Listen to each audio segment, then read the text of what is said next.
ఇప్పుడున్న social media అంతా ఎలా తయారైందంటే జరిగిందంత చెప్పేది ఎంత, సో అట్లా తయారైందనమాట.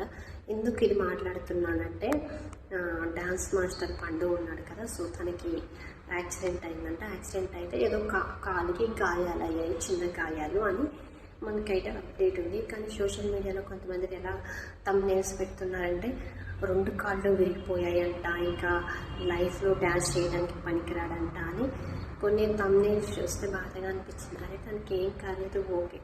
ఎందుకంటే వాళ్ళ ఫ్యాషన్ డ్యాన్స్ కాబట్టి డ్యాన్స్ చేసే వాళ్ళ మీద 2 కళ్ళు విరిగిపోయినాయి, 2 చేతులు విరిగిపోయినాయి, ఇంకా లైఫ్లో డ్యాన్స్ చేయలేడు అని ఇలాంటివి పోస్టులు పెట్టినప్పుడు అది చాలా బాధగా ఉంటుంది వాళ్ళకి. అసలే వాళ్ళు యాక్సిడెంట్ అయ్యి ఆ బాధలో ఉంటే ఇలాంటివి విన్నా చూసినా కానీ వాళ్ళు ఇంకా చాలా లోన్లీగా ఫీల్ అవుతారు. అరే నేను బతుకుండగానే ఏంటి, కొంతమంది అయితే బతుకుండగానే చంపేసినట్లు థంబ్నెయిల్స్ పెడుతున్నారు.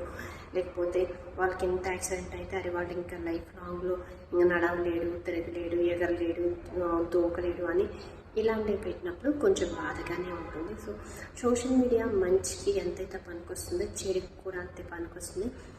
సోషల్ మీడియా వల్ల చాలా మంచి జరిగింది, మంచి జరుగుతుంది కూడా. కానీ ఇలాంటివి పెట్టినప్పుడే కొంచెం బాధగా అనిపిస్తుంది. సో ఇలాంటివి కొంచెం లేకుండా ఉంటే సోషల్ మీడియా చాలా చాలా గ్రేట్ అనమాట. ఎందుకంటే ఎక్కడ మారుమూల గ్రామంలో ఉన్న ప్రాబ్లమ్స్ ఏమున్నా కానీ సోషల్ మీడియా ద్వారానే మనకి ఏదైనా మనకి ఇప్పుడు అందరికీ ప్రపంచం అంతా తెలుస్తుంది. సో అలాంటి దాన్ని మంచిగా యూజ్ చేసుకుంటే బెటర్ అని నా ఫీలింగు. మరి మీరేమంటారు? నేను ఇప్పుడు మాట్లాడింది పండు ఇష్యూ ఒక్కటే కాదు, ఇలాంటివి చాలా చాలా జరుగుతున్నాయి. సో వాటిలన్నిటి గురించి నేను మాట్లాడుతున్నాను.